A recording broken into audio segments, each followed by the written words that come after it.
Hi, നമ്മുടെ ചാനലിലേക്ക് എല്ലാവർക്കും സ്വാഗതം. ഞാനിന്ന് വന്നിരിക്കുന്നത് മത്തയുടെ ഇല വെച്ചിട്ട് നല്ലൊരു ഇലത്തോരനാണ് തയ്യാറാക്കിയിരിക്കുന്നത്. അപ്പോൾ ഞാനിത് തികച്ചും ഒരു വ്യത്യസ്തമായ രീതിയിലാണ് ഞാനിത് തയ്യാറാക്കിയിരിക്കുന്നത്. അപ്പോൾ അതുകൊണ്ട് തന്നെ ഒരു പ്രത്യേക സ്വാദാണ്. അപ്പോൾ നമുക്ക് ഈ തോരൻ എങ്ങനെയാണ് തയ്യാറാക്കണമെന്ന് നോക്കാം. അപ്പോൾ വീഡിയോ ഇഷ്ടപ്പെടുവാണെങ്കിൽ സബ്സ്ക്രൈബ് ചെയ്യാനും ലൈക്ക് ചെയ്യാനും കമൻറ്റ് ചെയ്യാനും മറക്കരുത്. അപ്പോൾ നമുക്ക് തുടങ്ങാം.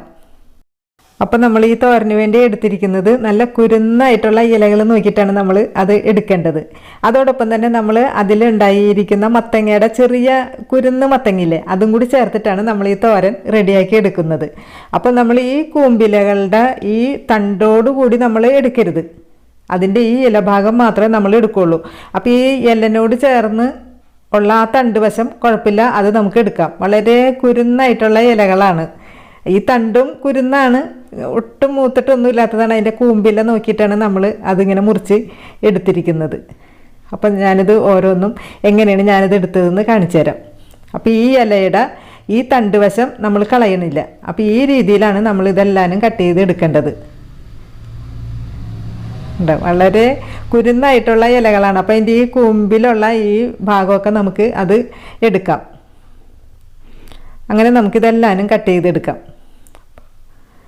അപ്പോൾ ഈ തണ്ട് ഭാഗം നമ്മൾ എടുക്കുന്നില്ല. അപ്പോൾ ഇതേപോലെ തന്നെ നമുക്ക് ബാക്കിയുള്ള ഇലകളും ഇതേപോലെ കട്ട് ചെയ്ത് എടുക്കാം.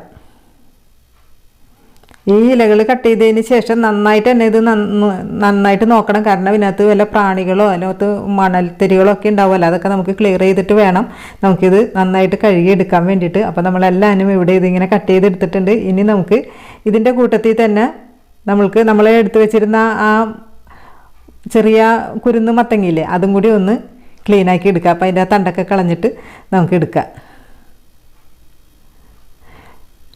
അപ്പോൾ ഇതുപോലെ നമ്മളെല്ലാവരും ക്ലിയർ ചെയ്ത് എടുത്തതിന് ശേഷം നമുക്കൊരു 4-5 പ്രാവശ്യമെങ്കിലും നമുക്ക് വെള്ളം നന്നായിട്ട് കൂടുതൽ വെള്ളം ഒഴിച്ചിട്ട് നന്നായിട്ട് കഴുകി വാരി എടുക്കണം. അപ്പോൾ അതിനകത്ത് ഒട്ടും വെള്ളത്തിൻ്റെ അംശമൊന്നും ഉണ്ടാകാൻ പാടില്ല. വെള്ളമൊക്കെ നന്നായി കളഞ്ഞതിന് ശേഷം വേണം നമുക്കിത് അരിഞ്ഞെടുക്കാൻ വേണ്ടിയിട്ട്. അപ്പോൾ നമുക്കിത് നന്നായിട്ട് ഇതൊന്ന് 4-5 പ്രാവശ്യം കഴുകി എടുക്കാം. അപ്പോൾ ഞാനിവിടെ കഴുകിയൊക്കെ എടുത്തിട്ടുണ്ട്. അപ്പോൾ വെള്ളമൊക്കെ വാർന്ന് ഒട്ടും വെള്ളമില്ലാത്ത രീതിയിൽ നമ്മളിത് എടുത്തിട്ടുണ്ട്. അപ്പോൾ നമ്മളിത് അരിയണ സമയത്ത് ഇതിൻ്റെ ഈ കുരുന്ന് മത്തങ്ങ വേറെ അരിഞ്ഞെടുക്കണം കേട്ടോ. കാരണം ഇത് നമ്മൾ ആദ്യം ഒന്നിട്ട് വേവിക്കുന്നുണ്ട്. കാരണം ഇതിൻ്റെ വേവും ആ ഇലയുടെ വേവും രണ്ടും രണ്ടാണ്. അപ്പോൾ രണ്ടും രണ്ട് രീതിയിൽ നമുക്ക് അരിഞ്ഞെടുക്കാം. അപ്പോൾ നമ്മളിത് അരിഞ്ഞെടുത്തിട്ടുണ്ട്. അപ്പോൾ ആ ചെറിയ കുരുന്ന് മത്തങ്ങ നമ്മൾ വേറെ പ്ലേറ്റിലാണ് അരിഞ്ഞെടുത്തിരിക്കുന്നത്. അപ്പോൾ ചെറിയ കുഞ്ഞു കുഞ്ഞു പീസായിട്ട് നമ്മളത് കട്ട് ചെയ്തെടുത്ത് മാറ്റി വെച്ചിട്ടുണ്ട്. പിന്നെ നമ്മളൊരു കാര്യം ശ്രദ്ധിക്കേണ്ടത്, നമ്മൾ ഈ ഇലകൾ അരിയണ സമയത്ത് നമ്മൾ വളരെ ചെറിയതായിട്ട് തന്നെ നമ്മൾ അരിഞ്ഞെടുക്കണം. അത് ചെറുതായിട്ട് നമ്മൾ അരിഞ്ഞില്ലെങ്കിൽ ആകെ അങ്ങോട്ട് ഒരു കട്ട പിടിച്ചോണം ആയിപ്പോകും. അപ്പോൾ ഇതിൻ്റെ ഇലകൾ അരിയുമ്പോൾ മൊത്തത്തിൽ ഒരു കുറച്ച് നീണ്ട രീതിയിൽ നീളത്തിലുള്ള ഇലകളായിട്ട് നമുക്ക് അരിഞ്ഞ് കിട്ടുള്ളൂ. പക്ഷെ അങ്ങനെ അരിഞ്ഞതിന് ശേഷം വീണ്ടും ഒന്നും കൂടി ഒന്ന് ചെറുതാക്കി അരിഞ്ഞാൽ മതി. അപ്പോൾ നമുക്ക് ചെറിയ ചെറിയ പീസായിട്ട് നമുക്ക് അരിഞ്ഞെടുക്കാൻ പറ്റും. അപ്പോൾ ഇങ്ങനെ എടുത്താൽ മാത്രമേ ഇങ്ങോട്ട് വെതറിക്ക് എടുക്കുള്ളൂ നമ്മൾ തോരൻ വെച്ച് കഴിഞ്ഞാൽ. അപ്പോൾ ഈ രീതിയിൽ നമുക്കിത് അരിഞ്ഞെടുത്ത് മാറ്റി വയ്ക്കാം. ഇനി നമുക്കിതിലേക്ക് വേണ്ട അരപ്പ് റെഡിയാക്കി എടുക്കാം. അപ്പോൾ അതിനായിട്ട് നമുക്ക് ആദ്യം വേണ്ടത് ചിരകിയ നാളികേരം. അപ്പോൾ ഒരു 4 ടേബിൾ സ്പൂൺ അളവിലുള്ള നാളികേരമാണ് നമ്മൾ ഇതിന് വേണ്ടി എടുക്കുന്നത്. അപ്പോൾ ഒരു മീഡിയം വലിപ്പത്തിലുള്ള നാളികേരത്തിൻ്റെ ഒരു 1/4 ഭാഗത്തോളം. അപ്പോൾ ഇതിൻ്റെ കൂട്ടത്തിൽ നമുക്ക് കുറച്ച് കാര്യങ്ങളൊക്കെ ചേർത്ത് കൊടുക്കേണ്ടതുണ്ട്. അപ്പോൾ ഒരു ചെറിയ പീസ് ഇഞ്ചി ഒന്ന് ചെറുതായിട്ട് അരിഞ്ഞിട്ടുണ്ട്. പിന്നെ കൂട്ടത്തിൽ ഒരു 4-5 ചെറിയ ഉള്ളി, അതോടൊപ്പം തന്നെ ഒരു 1/4 ടീസ്പൂൺ അളവിലുള്ള മഞ്ഞൾപ്പൊടി. പിന്നെ നമ്മൾ ചേർത്ത് കൊടുക്കുന്നത് ഒരു വെളുത്തുള്ളിയുടെ പകുതി മാത്രം നമ്മൾ ചേർക്കുന്നുള്ളൂ. കാരണം ഇതിൻ്റെ ആ ഫ്ലേവർ കൂടിപ്പോയാൽ ഇതിനൊരു ടേസ്റ്റ് ഉണ്ടാവില്ല. അപ്പോൾ അതൊരു അല്പം ഒരു ഫ്ലേവർ കിട്ടാൻ വേണ്ടി മാത്രം നമ്മൾ ഒരു പകുതി വെളുത്തുള്ളി ചേർത്ത് കൊടുക്കുന്നുണ്ട്. പിന്നെ അതോടൊപ്പം തന്നെ ചേർത്ത് കൊടുക്കുന്നതാണ് ഒരു 4-5 ചെറുജീരകത്തിൻ്റെ സീഡ്.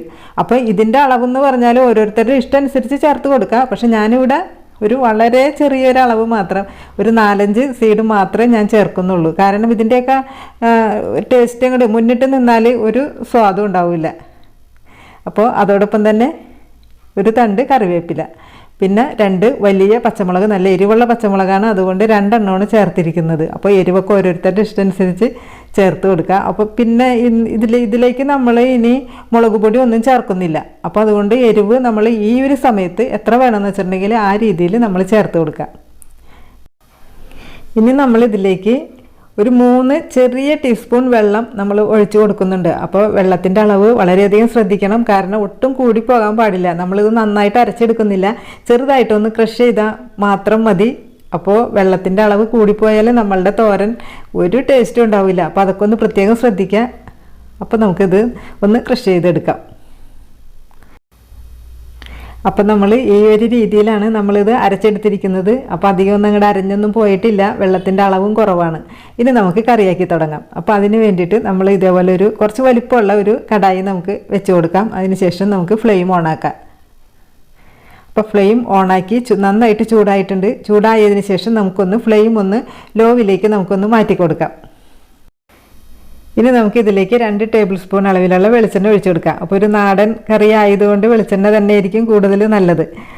അപ്പോൾ വെളിച്ചെണ്ണ ചൂടായിട്ടുണ്ട്. ഇനി നമുക്കതിലേക്ക് ഒരു ചെറിയ ടീസ്പൂൺ കടുക് ഇട്ട് കൊടുക്കാം. അപ്പോൾ കടുക് ഒന്ന് പൊട്ടി വരുമ്പോൾ നമുക്കതിനകത്തേക്ക് ഒരു 2 വറ്റൽമുളക് ഒന്ന് ചെറുതായിട്ടൊന്ന് കട്ട് ചെയ്തതിന് ശേഷം ചേർത്ത് കൊടുക്കുക. അപ്പോൾ വറ്റൽമുളക് മൊരിഞ്ഞ് വന്നിട്ടുണ്ട്. ഇനി നമുക്ക് നമ്മളെടുത്ത് വെച്ചിരുന്ന ആ പിഞ്ച് മത്തങ്ങ കട്ട് ചെയ്തതില്ലേ, അതൊന്ന് നമുക്ക് ആദ്യം ഒന്ന് വേവിച്ചെടുക്കേണ്ടതുണ്ട്. അപ്പോൾ അതൊന്ന് മിക്സ് ചെയ്ത് കൊടുക്കുക. അപ്പോൾ നമ്മളിപ്പോൾ വെച്ചിരിക്കുന്ന ഫ്ലെയിം എന്ന് വെച്ചിട്ടുണ്ടെങ്കിൽ ഒരു ലോ ടു മീഡിയം ഫ്ലെയിമാണ് നമ്മൾ വെച്ചിരിക്കുന്നത്. ഇനി നമുക്കിതിലേക്ക് ഒരു അല്പം മാത്രം ഉപ്പ് ഇപ്പോൾ ചേർത്ത് കൊടുക്കുക. അപ്പോൾ ഈ മത്തങ്ങയ്ക്ക് ആവശ്യമുള്ള ഉപ്പ് മാത്രം. അതിന് ശേഷം ഒന്ന് മിക്സ് ചെയ്ത് കൊടുക്കുക. ഇനി നമുക്ക് ഇതൊന്ന് അടച്ച് വെച്ചിട്ട് ഒരു 2 മിനിറ്റ് നേരം നമുക്കിതൊന്ന് കുക്ക് ചെയ്തെടുക്കാം.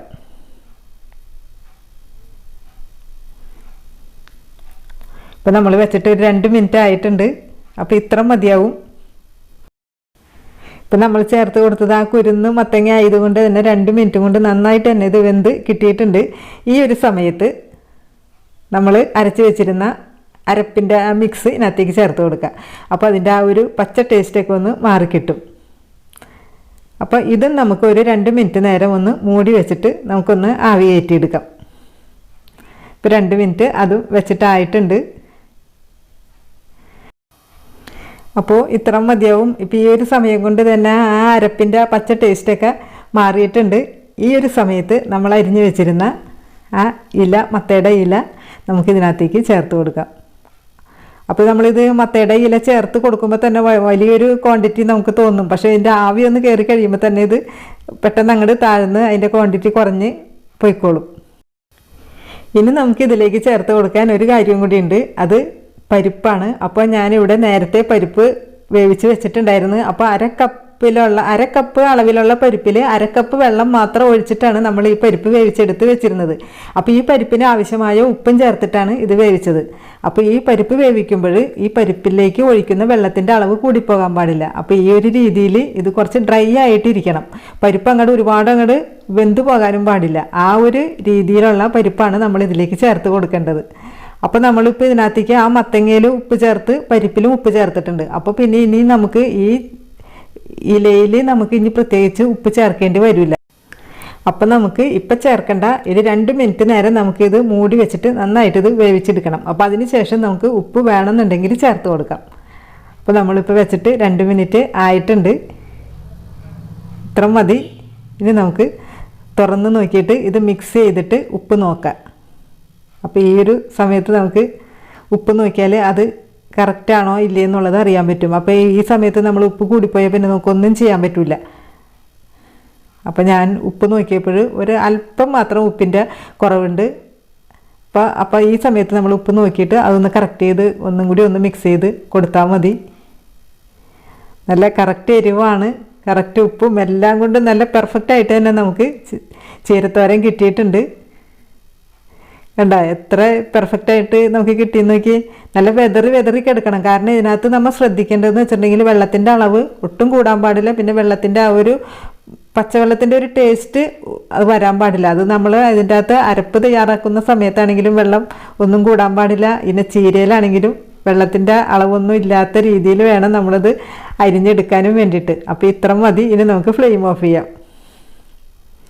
ഇനി നമുക്കതൊരു സെർവിങ് ബൗളിലേക്ക് മാറ്റാം.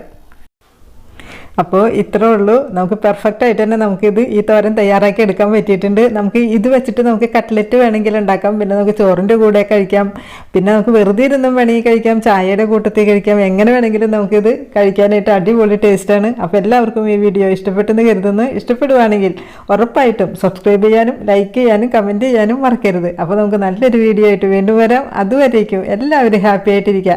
ടാറ്റാ.